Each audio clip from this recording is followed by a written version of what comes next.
बाजार के जाने माने दिग्गज एक्सपर्ट हमारे साथ है तैयार, मेहरबून ईरानी साहब बजट की उम्मीदों पर बातचीत करने के लिए।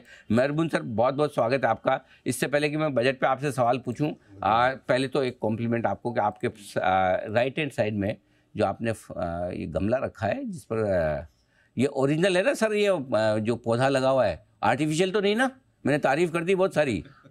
नहीं, बहुत सुंदर लग रहा है सर। ओरिजिनल है, मुझे खुद को देखना पड़ा। हाँ, ओरिजिनल बहुत सुंदर लग रहा है सर। मतलब इतनी मतलब वो हरियाली के आसपास रहना, वो फील करना, एक वो बहुत पॉजिटिव थिंग माहौल होता है। धन्यवाद सर समय देने के लिए। सबसे पहले सर एक बार जरा मार्केट पर ओपिनियन लेता हूँ, क्योंकि लाइफ हाई पर हम वापस से आ गए हैं। 22,000 को भी पार किया है। बजट पर पूछूँ उससे पहले एक बार जरा बाजार का डायरेक्शन बताएं सर। सर, सबसे पहले मैं कहना चाहूँगा कि आपके चैनल पर आया था, आपके स्टूडियो में आया था, बढ़िया स्टूडियो था। आई थिंक बढ़िया स्टूडियो है। और वो इलेक्शन के बाद आया था, इलेक्शन आउटकम के बाद आया था, और एक जो डिस्कशन हुई थी आपके साथ और 2-3 और एक्सपर्ट लोग भी थे। I think it's possibly one of the best interviews I would have possibly given and enjoyed my time. Thank you sir. आपने जो फ्री हैंड दिया था सबको बात करने को, I think has to be complimented. मैं कहूँगा कि वो दिन मैंने कहा था कि 2024 में कहीं पर जून, जुलाई, अगस्त, सितंबर में नहीं जानता, एक मार्केट एक एक्सप्लोसिव हाई बना देगा। और कहना ठीक है, लोग कहेंगे 21,000 होगा, 22,000 होगा, मैं नहीं जानता हूँ लेवल क्या होगा, लेकिन मैं फिर से कहता हूँ एक्सप्लोसिव हाई 24 भी हो सकता है, 25 भी हो सकता है, 26 भी हो सकता है। It could be any thing which can happen. और इसके मूल 3 एजम्पशन थे मेरे। एक, मोदी जी की गवर्नमेंट फिर से आएगी, 300 सीट, 310 सीट, 320 सीट, इससे स्टॉक मार्केट को परवाह नहीं है। दूसरा है कि hopefully we will have a prediction of a good monsoon somewhere around April में। और तीसरा है जो मैं 2-3-4 महीने से कहते आ रहा हूँ कि यूएस फेड की रेट रिडक्शन शुरू होगी कहीं मई, जून, जुलाई, अगस्त के आसपास। ये तीनों factor can make our index go up to an astronomical high, explosive high, जो शब्द यूज करना है कर सकते हो। और वो दिन का इंटरव्यू आज के बीच में जो 30-40 दिन पास हो चुके हैं, मेरा व्यू बदला नहीं है। Already we are at a new high, पर मेरा मानना है कि हमें इससे कहीं ऊपर जाना बाकी है। नाउ द पॉइंट इज, अगर मेरा एजम्पशन गलत होता है, कोई भी assumption including possibly US Fed और whatever, we may not see that much of a high, but right now अभी भी ट्रेंड पॉजिटिव है। क्या मार्केट 5% या 10% पुल बैक आ सकता है? ज़रूर आ सकता है। और आई थिंक 2 बार मार्केट ने साइन दिखाया गिरने का, और लोग फिर से कहने लगे एक बार वापस बाजार नीचे जाएगा, बाजार नीचे जाएगा। लेकिन जो रेजिलियंस इन्वेस्टर्स दिखा रहे हैं, खास करके रिटेल इन्वेस्टर्स, वो मैंने पिछले 30 साल में देखी नहीं। 16,000 करोड़ पर मंथ का जो SIP का इन्फ्लो है, which is a 5-year high. 5 year में it's a 5 time figure more than what it was 6 years ago। लेकिन दर्शकों को, खास करके जी बिजनेस के दर्शकों को, which I believe is possibly having its own super mind, thanks to the inputs which your team and you provide, Anil ji, and I'm not exaggerating, I mean every word which I'm saying. I think उनको एक चीज़ ध्यान रखना चाहिए कि बाजार जब भी बढ़ता है, चढ़ना काफ़ी आसान हो जाता है। काफ़ी सारे स्टॉक्स अक्रॉस सेक्टर्स में काफ़ी फ्रॉथ बिल्डअप हुआ है, उससे थोड़ा सावधान रहना। कहने का मतलब है कि काफ़ी सारे कंपनीज है जिसकी बैलेंस शीट में प्रॉब्लम्स है, कैश फ्लो में प्रॉब्लम्स है, फिर भी रोज़ के नए हाई बना रहा है। वहाँ पे थोड़ा लालच को कंट्रोल में रखना, ये मेरा एक छोटा सा वार्निंग रहेगा। और आइडेंटिफाई स्टॉक्स जहाँ पर 5-10% ज़रूर पुल बैक हो सकता है, but ultimately the stocks have to go much higher.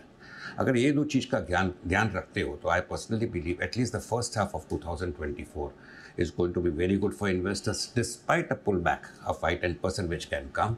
And therefore I personally believe that those people who can identify good quality stocks, उनको अभी और भी पैसे बनाना बाकी है। ओके, तो ये आपके लिए बहुत ही स्ट्रॉन्ग आउटलुक चुनाव के नतीजे के बाद जो सर ने कहा, बड़ी तेज़ी बनेगी, अनाप शनाप धुआंधार तेज़ी बनेगी, और वो बनी भी है। लेकिन सबसे बड़ी बात जो मेहरून सर कह रहे हैं कि अभी आपने कुछ नहीं देखा है, अभी भी बहुत बड़ी तेजी है। सिर्फ ये कि हाँ कुछ स्टॉक्स ऐसे हैं जो अनाप शनाप उठ रहे हैं, वहाँ सावधान रहिए, बट ओवरऑल मार्केट में कोई खास चिंता की बात नहीं। और मेहरून सर आपके बात करते करते देखिए, सेंसेक्स निफ्टी दोनों हरे निशान में आ गए, बैंक निफ्टी भी अच्छी तरीके से हरे निशान में आता हुआ दिखा, तो रिकवरी शार्प और स्मार्ट नज़र भी आ रही है। अब आइए बजट की करते हैं बात। क्या कुछ बड़ा होने की उम्मीद रखते हैं इस बजट से आप, और यदि हाँ तो क्या कुछ हो सकता है? जरा इस बार के बजट से उम्मीदें बनाएं सर। मैं कहूँगा अनिल जी के बजट बेसिकली एक वोट ऑफ अकाउंट होना चाहिए था, लेकिन वोट ऑफ अकाउंट नहीं है। It's going to be interim budget, और ये इंटरिम बजट हमने यही गवर्नमेंट से 2019 में भी देखी थी, जब पीयूष गोयल जी ने इंटरिम बजट दी थी। काफ़ी लोग मानते हैं कि इंटरिम बजट में कुछ भी नहीं होता है, बट मेरा मानना है कि they will concentrate on sustain growth की जो ज़रूरत है और जो हो रहा है अभी इंडियन इकोनॉमी में, उस पर कॉन्सेंट्रेट करेंगे। कैपिटल ग्रोथ, जो कैपिटल फॉर्मेशन है, जो बजट डालते हैं उसमें there will be a growth. It may not be as high as last year, पर उसमें भी परसेंटेज एलोकेशन जो होगा will be positive for the markets. और फिजिकल कंसोलिडेशन की बात पर फिर से जोर से स्ट्रेस होगा, तो ये चीज़ ज़रूर होगा। As far as proposals goes, I will be honestly happy if थोड़े इनकम टैक्स शॉप्स आते हैं, बिकॉज आज अगर कोई ग्रे एरिया है इंडियन मार्केट्स में, इंडियन इकोनॉमी में, वो है consumption barring a few sectors. I think overall consumption में कॉन्सेंट्रेट करना ज़रूरी है, खास करके रूरल इनकम में, which I think there could be some proposals on that side, and there could be some social schemes which may be announced. But besides that, I think जोर का जो बूस्ट देना है मार्केट को, वो शायद government will wait for June July, जहाँ पे फुल बजट आएगा। तो as of now I think vote of account if anything will be only positive from the Indian market angle. Capital growth की बात होगी, कैपिटल पे जो एलोकेशन होगा कैपिटल ग्रोथ के लिए, I think that will be higher, but not as high as last year, but it will be higher. And there will possibly some income tax of which I hope will come, because ultimately उससे consumption पे थोड़ा सा mental boost भी मिल जाता है।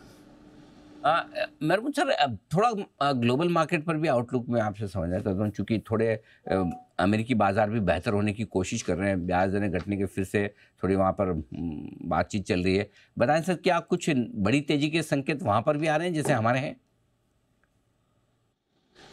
I think Anil ji, आपको ध्यान होगा कि पिछले 6 महीने से मैं कहते आ रहा हूँ कि 2023 will end on a high as far as US markets goes, because US markets का रिकॉर्ड रहा है कि if you have the first 6-7 months positive, I think nothing will shake it in the second half. तो मेरा view था 2023 will end on a high and it has ended on a high. रही बात 2024 की, मैं कहूँगा कि ग्लोबल मार्केट्स को मैं 2-4 एस्पेक्ट से देखूँगा। नंबर 1 इज़ यूएस में फेड रेट कट होना ही है, इट्स क्वेश्चन ऑफ टाइम। मई में होगा, जून में होगा, जुलाई में होगा, और मार्केट कहीं पर इज़ एंटिसिपेटिंग दैट। सेकेंडली, आप ऑयल को देखिए, रशिया यूक्रेन का प्रॉब्लम आया, फिर अभी वापस ग्लोबल अनसर्टेनिटी बढ़ी, अभी रेड सी की प्रॉब्लम चालू है। जो नेगेटिव लोग हैं उन लोग कहते आ रहे हैं अरे बहुत बड़ा झटका लगेगा, बहुत बड़ा झटका लगेगा, it will affect oil, but oil has remained benign between 70 and maybe $83-82. So that is a clear indication that geopolitical problems है, बड़े हुए हैं, मैं ना नहीं कह रहा हूँ, but as of now oil is benign which is healthy for Indian markets and also for global markets. Global market में अगर आप चाइना को देखो तो चाइना की हालत बहुत ख़राब है, और वी वर टॉकिंग कि इम्प्रूवमेंट आएगा। जब तक उसकी हालत ख़राब है, it is good news for India. If China start showing growth, I think it will possibly be negative news for markets like India, because China is basically a friendless country. China के बारे में कोई भी positive बात नहीं करता, तो China has to perform for people to look at China favorably, और चाइना में जो भी हुआ है कैपिटल आउटफ्लो हुआ है। सो आई थिंक चाइना को एज ऑफ नाउ कोई संकेत दिखा नहीं रहा है कि it is going to recover in a hurry. So rate cuts अगर आता है सेकंड हाफ पे around June time, I think this will be healthy for the markets. अगर आप ग्रोथ की बात करो, ग्लोबल ग्रोथ की बात करो, I think global growth may remain under pressure across most of the developed countries of the world, उसमें मुझे कोई शंका नहीं। रही बात मार्केट की, I don't think there is going to be a sharp fall coming ahead. Recession की भी कोई बात नहीं करता, और रिसेशन अगर होता है it will be a soft recession, आएगा और चला जाएगा। So on the whole not very positive on global growth, but as far as global markets goes I am not too negative also. Okay, perfect. तो ये आपके लिए global markets में भी मजबूती के संकेत हैं इस साल के लिए। और आगे चलते हुए मेहरबान सर की तरफ से, मेहरबान सर अब ये बताएं फिर कहाँ पैसा लगाना चाहिए इस वक्त, आप कहाँ बुलिश हैं, कहाँ पॉजिटिव हैं? आई थिंक अगर किसी को भी लॉन्गर टर्म व्यू लेना है तो I think people have forgotten what is longer term. इतना मोमेंटम है मार्केट में, इतना मोमेंटम कि रोज के जो लोग आपसे पूछते थे कि क्या लेना चाहिए, अभी रोज फ़ोन करके पूछते ये लेना चाहिए कि नहीं। आई थिंक थोड़ा सा वरिंग हो जाता है, because so now I think अगर आप थोड़ा लॉन्गर टर्म व्यू ले तो मेहरबान सर, ये पॉइंट आपने ये लाइन है ना, please at my request repeat कीजिए।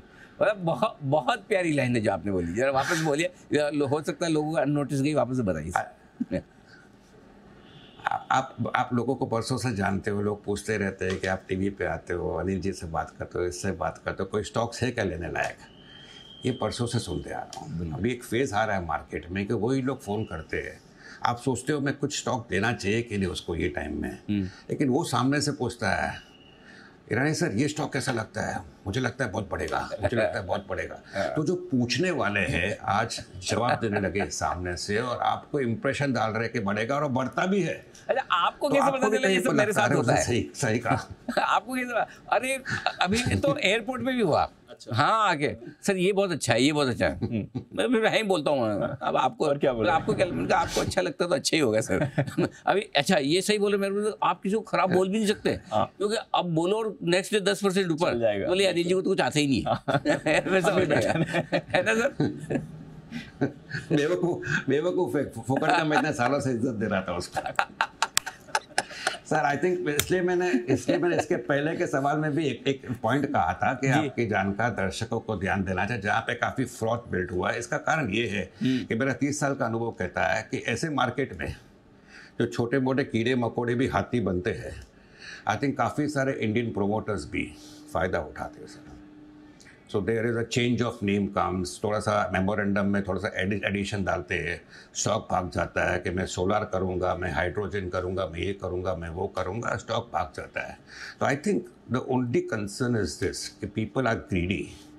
तो viewers according to me should control the greed, specially in companies जिसको थोड़ा भी जानकारी नहीं है। आपको, आप जानते हो कैश फ्लो खराब है, आप जानते हो कि स्टॉक आगे चल के जोर से गिर सकता है।